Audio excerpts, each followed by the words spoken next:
नमस्कार मित्रों, अक्सर यह केंद्रीय विद्यालयों में देखा जाता है कि अभिभावक जब भी एडमिशन का अनाउंसमेंट होता है या उसकी डेट नज़दीक आती है तो स्कूल पहुंचना शुरू कर देते हैं कि क्या फलां क्लास में सीट खाली है। ये खास तौर से कक्षा 1 के एडमिशन के अलावा जो बाकी कक्षाएं हैं उनमें जो क्लासेस हैं उनमें जो एडमिशन होना है उनके लिए देखा जाता है। तो वो पूछना शुरू कर देते हैं और वो कई बार अड़ जाते हैं कि नहीं सीट अवेलेबल क्यों नहीं है। इस तरह के सवाल पूछते हैं, कहाँ लिखा है, क्या प्रावधान है, क्या नियम है, वो बताइए कि सीट क्यों नहीं आप खाली का है आपके पास, आप ऐसा क्यों कह रहे हैं। या वो इस विद्यालय पर ऐसा इल्ज़ाम लगाते हैं कि आप सीटों को छिपा रहे हैं या नहीं बताना चाहते हैं, जबकि अधिकतर ऐसा नहीं होता है। कुछ केसेस में शायद अपवाद स्वरूप ऐसा होता होगा, लेकिन अधिकतर ऐसा नहीं होता है। और कई बार ऐसा होता है कि अभिभावक आते हैं तो विद्यालयों में भी इस नियम को लेके वो आपको की स्थिति बनी रहती है, वो भी क्लियर जवाब नहीं दे पाते। तो इसी बात को लेकर के मैं आज के टॉपिक में ये सामने रख रहा हूं कि सीटों की वैकेंसी को लेकर के क्या नियम हैं, केंद्रीय विद्यालय की एडमिशन गाइडलाइन क्या कहती है, उसके बारे में मैं आपको आज क्लियरिटी देने जा रहा हूं। तो आइए हम लोग शुरू करते हैं अपना आज का वीडियो। डाउनलोड करिए हमारा ऐप सीबीएसई शाला, जिसमें मौजूद है कैरियर और एडमिशन से रिलेटेड सभी जानकारियां। साथ ही आप पा सकते हैं notes, previous year question papers और प्रैक्टिस टेस्ट। तो याद रखिए, सीबीएसई शाला का अपना ऐप जरूर डाउनलोड करिए। हेलो फ्रेंड्स, तो स्क्रीन पर आप देख सकते हैं कि हमारे सामने लिखा हुआ है class strength and competent authority, यानी कितनी हद तक क्लास स्ट्रेंथ है और उस हद तक एडमिशन लेने की अथॉरिटी किसके पास है। जैसे फॉर एग्जांपल यहां लिखा हुआ है क्लियर कि अप टू 40 तक, यानी 40, यानी कि 40 बच्चों तक की अथॉरिटी, यानी किसी एक क्लास में मतलब कि किसी एक सेक्शन की बात हो रही है। जैसे कि अगर क्लास 1 है तो 1 के, या क्लास 2 है, मान लो मैं 2 का एग्जांपल लेके चलता हूं। क्लास 2 है तो उसके 2 सेक्शन है, ए और बी, तो ये सेक्शन ए की बात हो रही है। ऐसा ही सेक्शन बी में भी होगा, यानी अलग अलग एक सेक्शन की बात हो रही है किसी एक सेक्शन की। तो किसी एक सेक्शन में इसके अथॉरिटी है 40 स्टूडेंट्स तक। किसकी अथॉरिटी? वो प्रिंसिपल है। डेट क्या लिखा है? अप टू 31 में तक ये एडमिशन पूरे हो जाने चाहिए। और अगर हम लोग थोड़ा 10th के बारे में बात कर रहे हैं तो 30 days from the date of declaration of class 10th result, class 10th के रिजल्ट डिक्लेयर होने के 30 दिन के अंदर तक ये एडमिशन हो जाने चाहिए। तो कितने एडमिशन एक क्लास में? 40 एडमिशन। कौन ले सकता है? प्रिंसिपल। इसके में यहां पर एक खास बात है, रजिस्टर्ड एंड एलिजिबल कैंडिडेट्स। तो यहां पर जो भी इस कैटेगरी में जो अंदर 40 स्टूडेंट्स, आप जो लोग भी एडमिशन चाहते हैं उनको रजिस्ट्रेशन कराना बहुत जरूरी है, यानी फॉर्म भरना बहुत जरूरी है। जो केवीएस संगठन की जो फॉर्म रजिस्ट्रेशन स्टार्ट होता है तो वहां पे उनको रजिस्टर कराना होगा और वो एलिजिबल होंगे और साथ ही सीट्स अवेलेबल होंगी तो ही उनको एडमिशन मिलेगा। ठीक है, तो यहां इंपॉर्टेंट चीज है कि उनको रजिस्टर कराना जरूरी है। इसके बाद आता है कि अप टू 45, यानी कि 40 स्टूडेंट्स तक तो आपको रूल, ये जो रजिस्ट्रेशन वाला रूल है उसी के तहत एडमिशन करना होगा। इस रूल के तहत आप 40 से ऊपर नहीं जा सकते, लेकिन कुछ केसेस में आप 45 स्टूडेंट्स, यानी 40 स्टूडेंट्स तक तो आपने रजिस्ट्रेशन के थ्रू कर दिया, बचे 5 स्टूडेंट्स और, यानी 45 तक आप प्रिंसिपल ही के पास अथॉरिटी है एडमिशन लेने की। डेट इसकी है 30 नवंबर तक लास्ट डेट हो जाना चाहिए। इसमें किस तरह के बच्चे का प्रावधान है? This provision is applicable only for those parents of category 1 to 4। केवल 1 से 4 तक के पेरेंट्स के लिए एप्लीकेबल है in civil and defence sector में, सिविल और डिफेंस सेक्टर के, and category 1 to 5 in project and institutes of higher learning. अब इन दोनों में क्या डिफरेंस है ये पिछले कुछ वीडियोस में मैंने डिस्कस किया हुआ है, एक और वीडियो में बना दूंगा इस बारे में। लेकिन फिलहाल आप ये समझिए कि जो प्रोजेक्ट सेक्टर के स्कूल होंगे उनमें 1 से 5 तक, और जो सिविल सेक्टर के या डिफेंस सेक्टर के होंगे उनमें 1 से 4 कैटेगरी तक इसमें अलाउड हैं।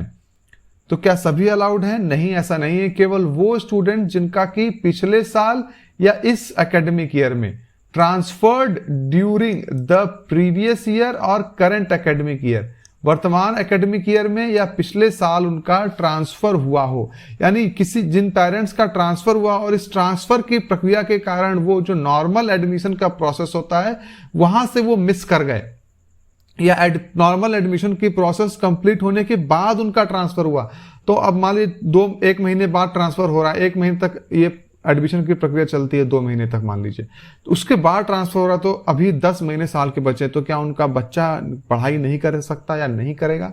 तो नहीं, ऐसा नहीं है। केंद्रीय विद्यालय में गाइडलाइन में ऐसा नहीं है। वो सुविधा दे रहा है कि जिनका ट्रांसफर बाद में हुआ है वो भी अपने बच्चों का एडमिशन करवा सकते हैं। तो इसमें दो तरह के लोग शामिल हैं, जिनका पिछले साल एडमिशन ट्रांसफर हुआ और जिनका इसी साल ट्रांसफर हुआ, तो ये दोनों लोग एलिजिबल है इस कैटेगरी में आने के लिए। और वो 1 से 4 तक या 1 से 5 तक कैटेगरी के होने चाहिए, सेंट्रल गवर्नमेंट या स्टेट गवर्नमेंट एम्प्लॉइज, यानी गवर्नमेंट एम्प्लॉय होने चाहिए। The admission will be granted on first come first serve basis, और एडमिशन जो है first come first serve basis होगा। लेकिन इसके लिए रजिस्ट्रेशन प्रोसेस में फॉर्म भरना आवश्यक नहीं है, ये फॉर्म भरने के अलावा भी ये प्रोसेस हो सकता है। ठीक है, तो ये तो इसके लिए 30 नवंबर, ये 45 तक ये संख्या जाती है। 5 स्टूडेंट्स और लिए जा सकते हैं, 5 स्टूडेंट्स मोर। ठीक है, यानी कि 50 तक ये संख्या जाती है।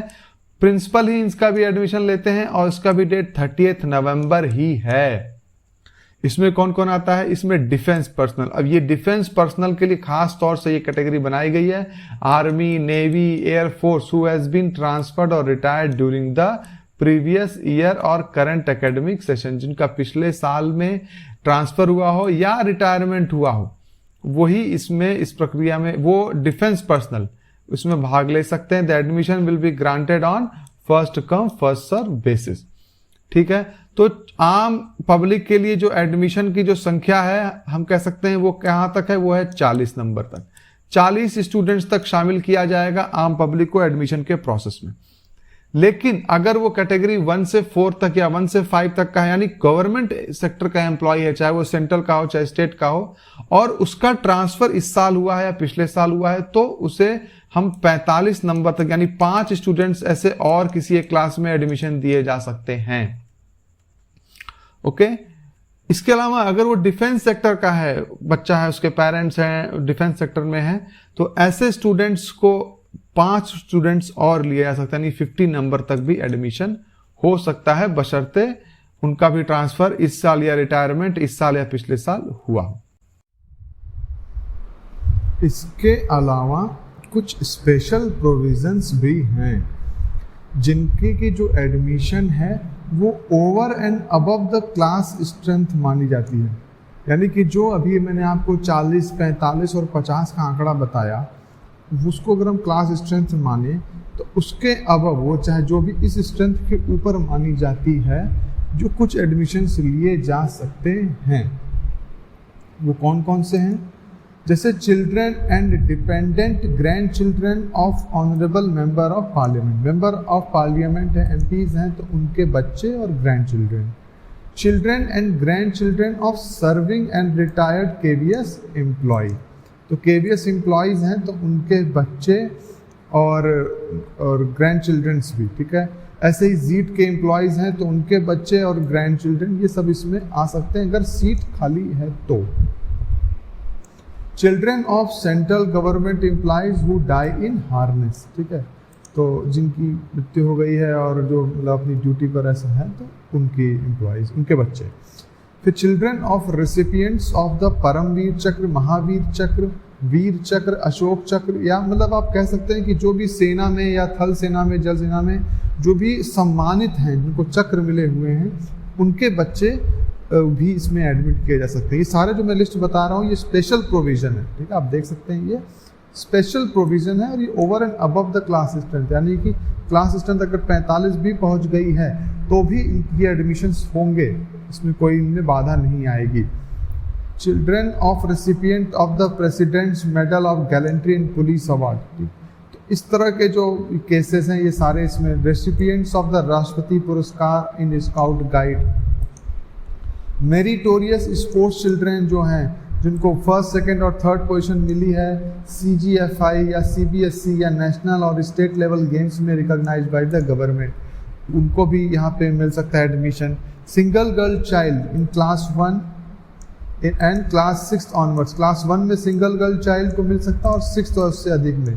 क्लास 1 में पर सेक्शन 2 बच्चे अलाउड हैं और 6 या उससे अबव में पर क्लास में 2 बच्चे अलाउड हैं। ठीक है, इसके अलावा who are the children who are the recipient of bravery, जो ब्रेवरी सम्मान है, बाल श्री सम्मान है, ऐसे बच्चों का एडमिशन हो सकता है। ऐसे बच्चे जिनके माता पिता टीचर्स हैं और उनको नेशनल अवार्ड फॉर टीचर मिला हुआ है, ऐसे बच्चों का हो सकता है। ऐसे बच्चे जो फाइन आर्ट्स में स्पेशल प्रतिभा रखते हैं और इस नेशनल, राष्ट्रीय या स्टेट लेवल पे जिनको सम्मानित किया गया है, पुरस्कृत किया गया है। इसके अलावा मिनिस्ट्री ऑफ एजुकेशन के 100 बच्चे लिए जा सकते हैं, जो वहाँ काम करते हैं उनके 100 बच्चे, केंद्रीय जो हेडक्वार्टर्स में काम करते हैं उनके बच्चे, फिर इसके अलावा जो भी मिनिस्ट्री ऑफ एक्सटर्नल अफेयर में जो है वहाँ से जो बच्चे हैं वो लिए जा सकते हैं। रिसर्च एंड एनालिसिस विंग का जो स्टाफ है वहाँ से बच्चे आ सकते हैं। ये सब स्पेशलाइज कोटा। मैं आपको एक आइडिया दे रहा हूँ कि कौन से बच्चे जो स्ट्रेंथ है उसके ऊपर आ सकते हैं। ठीक है, इसके अलावा जो है आप देख सकते हैं कि चेयरमैन विद्यालय management committee BMC can recommend maximum of 2 admissions in concern विद्यालय पर शिफ्ट। प्रत्येक शिफ्ट में 2 बच्चे BMC मैक्सिमम रिकमेंड कर सकते हैं। चेयरमैन भी है, BMC, सब मिलाकर 2 बच्चे। Whoever land has been approved, जहाँ का लैंड यूज हो रहा है वहाँ से DDA के बच्चे आप इस्तेमाल कर सकते हैं। प्रत्येक पार्लियामेंट का मेंबर 10 केसेस दे सकता है अपने जो भी जहाँ भी सांसदीय का क्षेत्र है वहाँ पे 10 बच्चों को विद्यालय में रिकमेंड कर सकता है। तो ये जो आपका स्ट्रेंथ है, जो अभी आपको मैंने लिस्ट बताई, ये over and above the class strength है। इसको भी आप ध्यान में रख सकते हैं।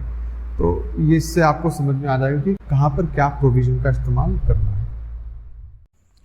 आई होप आपको ये सारे रूल्स क्लियर हुए होंगे और अब आप किसी भी तरह की दुविधा में नहीं पड़ेंगे कि क्या सीट्स खाली हैं, वैकेंट हैं या नहीं हैं। Thank you friends.